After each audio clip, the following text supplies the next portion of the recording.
یہاں محفوظ تہمت سے نہ مریم تھی نہ یوسف تھا۔ جب ہم کسی رشتے میں تھکنے لگتے ہیں تب اس میں ہمیں صرف خامیاں نظر آتی ہیں۔ آپ کے اخلاق کی قدر بھی لوگ اسی وقت کریں گے جب آپ کے پاس دولت اور طاقت ہوتی ہے۔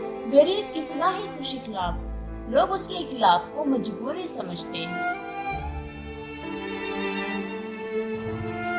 جب آپ اپنے وجود کو اندرونی اور بیرونی طور پر مضبوط کر لیں تو چاہے آپ پر پہاڑ بھی ٹوٹ جائے تب بھی آپ مرتے نہیں، بچ نکلتے ہیں۔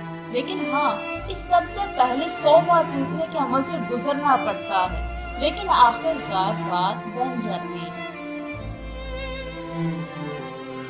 اصل گرد باہر نہیں اندر ہوتی ہے، ہمارے دلوں میں۔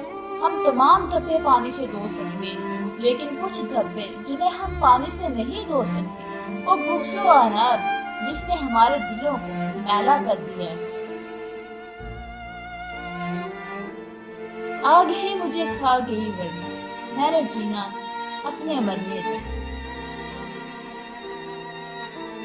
انسان ٹھوکر کھائے بغیر، زخم کھائے بغیر اور خود کو جلائے بغیر بات آخر کیوں نہیں مانتا؟ پہلی دفعہ میں ہاں کیوں نہیں کہتا؟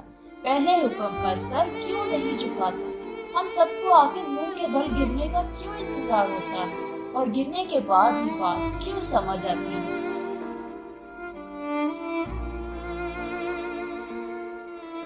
آدھا سننے والے لوگ پورا مطلب نکالنے میں ایکسپرٹ ہوتے ہیں۔ آدھی زندگی گزار دی ہم نے پڑھتے پڑھتے، اور سیکھا کیا؟ ایک دوسرے کو نیچا دکھانا۔